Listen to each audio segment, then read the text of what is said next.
От таке колесико нам привезли на ремонтик. Тут воно має дирочку.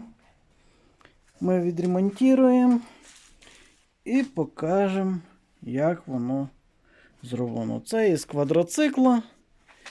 Колесико, кому цікаво, ось його номер. Зараз ми вам включимо, ви побачите. АТ 25х10х12. Всім удачі!